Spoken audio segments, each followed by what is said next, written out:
ကိုကအခုနှစ်ထဲမှာတကယ်ကိုပဲအသားရည်လှဖို့အတွက်ကိုပေါ့နော်ဆုံးဖြတ်ချက်ချထားတယ်ဆိုလို့ရှိရင် main ကလေးတွေအနေနဲ့ဒါလေးကိုဖြစ်မယ်တည်တင်တယ်ဒါကဘာလဲဆိုတော့တကယ်လို့ကိုကတန်တက်အားနေနေတယ်ပေါ့နော်ကိုကတန်တက်အားနေနေတယ်ဆိုလို့ရှိရင်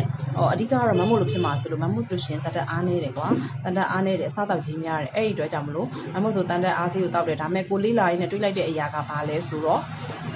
ကိုကဟောပေါ့နော်မမို့ကလက်ဖက်တွေလက်ဖေးရည်တွေအရမ်းကြိုက်တယ်တကယ်လို့ကိုကတန်တက်အားစီးတောက်နေတယ်ပေါ့နော်တောက်နေတယ်ဆိုရင်ကိုကလက်ဖက်တွေလက်ဖေးရည်ကိုပေါ့နော်မကြခဏအဲ့လိုတောက်တယ်စားတယ်ဆိုလို့ရှိရင်သူကတန်တက်တွေကိုစုပ်ယူပြတာအဲ့တော့ကိုတောက်တဲ့တန်တက်တွေကအလကားဖြစ်သွားမယ်ပေါ့နော်အဲကြောင့်ကိုကတန်တက်အားနေနေတယ်ဆိုလို့ရှိရင်သတိထားလို့ရအောင်မမိုးကဒါလေးကိုသိသိချင်းလို့တဲလေးတို့ကိုလာပြီးတော့သတိပေးတာပါတကယ်လို့တန်တက်အားနေတယ်ဆိုတာကလည်းရှင်းရှင်းပြောရရင်ရေရှိဆိုရင်အန္တရာယ်များတယ်ကိုယ့်ရဲ့အသက်အန္တရာယ်စာထိခိုက်နိုင်တာဖြစ်တဲ့အတွက်ကဲလို့တန်တက်အားနေတဲ့လက္ခဏာကိုမသိဘူးဆိုလို့ရှိရင်မမိုးတစ်ချက်ပြောပြပေးမယ်မမိုးလေးလာထားတာလေးပေါ့နော်သူ့ရဲ့လက္ခဏာတွေကဘာတွေလဲဆိုတော့စပင်းကျွတ်တာတွေနော်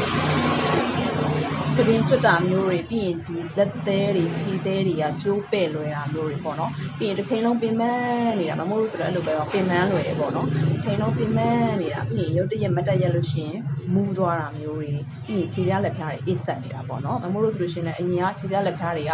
အမြဲလိုအိတ်ဆက်နေတာပေါ့နော်ဒါပေမဲ့ကိုကအားနေမှမသိဘူးခါတလေကြရင်ကိုကလက်လို့စပယ်တွေနေလိုက်မိတယ်ပေါ့နော်အဲ့လိုမျိုးရှိတယ်ဒါတွေကရေရှည်ဆိုလို့ရှိရင်အန္တရာယ်များတယ်အဲကြောင့်မလို့ကိုကလေပြတော့ရှိသေးတယ်ဒီတန်တက်အားနေတယ်ဆိုလို့ရှိရင်တဲ့သူကအသားရည်တွေကစဘွဲချောက်လာတယ်ပေါ့နော်အဲကြောင့်ကိုယ့်ရဲ့အသားရည်တွေကလည်းဒီလိုမျိုးပေါ့နော်ဆိုပြေမရှိဘူးဆိုလို့ရှိရင်ဒီအချက်ကလေးတွေလည်းသတိထားကြည့်နိုင်တယ်ကိုကဒါလေးကိုသိထားမယ်ဆိုလို့ရှိရင်ကိုယ့်ရဲ့တန်တက်လေးကိုဖြည့်လို့ရမယ်တန်တက်လေးကိုဖြည့်ရဆိုရင်ကိုယ့်အသားရည်တွေလည်းပိုလာမယ်ကိုလည်းကျန်းမာလာမယ်ပေါ့နော်ဒါ2025မှာတကယ်ကိုအသားရည်လေးကိုကောင်းမှုအတွက်ဆိုလို့ရှိရင်အတွေ့ရောအပြင်ရောဖြည့်ရမှာဖြစ်တဲ့အတွက်ဒါလေးတွေကသိထားဖို့လိုပါတယ်အဲ့ဒီအတွက်တဲလေးတွေကိုလာပြီးတော့သတိပေးတာပါဗီဒီယိုလေးကိုစုံစမ်းကြည့်ပေးလို့ကျေးဇူးတင်ပါတယ်နော်ဒါကြောင့်တောင်းနေလေးဖြစ်ပါစေနောက်ဗီဒီယိုမှာပြန်ဆုံမယ်တတာ